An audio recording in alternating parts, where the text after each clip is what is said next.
পশ্চিম বর্ধমান জেলার কুলটি স্কুলে mobile phone সহ ধরা পড়ল এক পরীক্ষার্থী। কুলটির নিয়ামতপুর এলাকার একটি হাই স্কুলের ছাত্রী সোমবার মাধ্যমিক পরীক্ষা চলাকালীন মোবাইল ফোন সহ ধরা পড়ে। এদিন পরীক্ষা কেন্দ্রের পরিদর্শক তাকে প্রশ্নপত্র, খাতা ও মোবাইল ফোন সহ ধরে। এরপর বিষয়টি মধ্যশিক্ষা পর্ষদকে জানানো হয়। এরপর পর্ষদের নির্দেশে ওই ছাত্রীকে রিপোর্টেড এগেনস্ট বা RA করে দেওয়া হয়। পর্ষদ নির্দেশ দিয়ে বলেছেন, চলতি বছরে ওই ছাত্রী আর কোনো পরীক্ষা দিতে পারবে না। পশ্চিম বর্ধমান জেলা মাধ্যমিক পরীক্ষার দায়িত্বে থাকা আহ্বায়ক রাজীব মুখোপাধ্যায় এই বিষয়ে বলেন, কুলটি নিয়ামতপুরের একটি উচ্চ বালিকা বিদ্যালয়ের এক ছাত্রী কুলটি গার্লস হাই স্কুলে পরীক্ষা দিচ্ছিল। এই পরীক্ষা শুরু হওয়ার কিছুক্ষণ পরেই হলের পরীক্ষকরা লক্ষ্য করেন ওই পড়ুয়া মোবাইল ফোন দেখে পরীক্ষার উত্তরপত্র লেখার চেষ্টা করছে। সঙ্গে সঙ্গে তাকে ধরা হয়। মোবাইল পরীক্ষার প্রশ্ন ও উত্তরপত্র সহ সমস্ত কিছু আটক করা হয়। বিষয়টি সঙ্গে সঙ্গে মধ্যশিক্ষা পর্ষদকে জানানো হয়। পরে পর্ষদের পক্ষ থেকে বলা হয় ওই ছাত্রীকে RA করা হোক। তিনি আরও বলেন, একই সঙ্গে চলতি বছরে ওই পড়ুয়া আর পরীক্ষা দিতে পারবে না। এদিকে পর্ষদ যখন প্রশ্নপত্র যাতে ভাইরাল বা ফাঁস কোনো মতে না হয় অথবা টোকাটুকি বন্ধের মরিয়া, তখন কিছু পরীক্ষার্থীর মধ্যে এখনও এই ধরনের অন্যায় বা অপরাধমূলক কাজ করার ঘটনায় শিক্ষকরা রীতিমতো চিন্তিত। তাদের বক্তব্য, এই প্রবণতা ভালো নয়।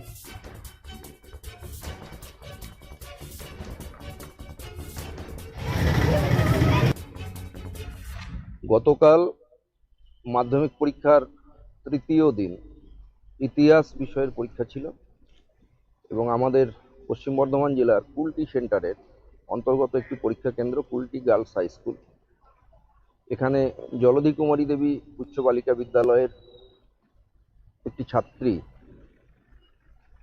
কড়া নজরদারি এড়িয়ে কোনোভাবে মোবাইল ফোন নিয়ে পরীক্ষা কেন্দ্রে প্রবেশ করে এবং পরীক্ষা শুরু হওয়ার পর পরিদর্শকদের তৎপরতায় নজরে আসে যে সে মোবাইল ফোন নিয়ে ঢুকেছে এবং মোবাইল ফোন দেখে লেখার চেষ্টা করছে। তৎক্ষণাৎ সেই পরীক্ষার্থীর পরীক্ষা বোর্ডের নিয়ম অনুযায়ী এবং সেন্টার কমিটির সিদ্ধান্ত অনুযায়ী বাতিল করা হয় এবং সেই সঙ্গে তার mobile phone, admit card, registration card, তার উত্তরপত্র সমস্ত কিছু সিজ করা হয়, যেগুলো বোর্ডের নির্দেশ অনুযায়ী বোর্ডে পাঠিয়ে দেওয়া হবে। এবং ছাত্রীটির শুধু কালকের ইতিহাস পরীক্ষা নয়, এবছরের সমস্ত মাধ্যমিক পরীক্ষায় বোর্ডের নিয়ম অনুযায়ী বাতিল করা হয়েছে। রাজীব মুখার্জি, জেলা কনভেনার, মাধ্যমিক পরীক্ষা, পশ্চিম বর্ধমান জেলা।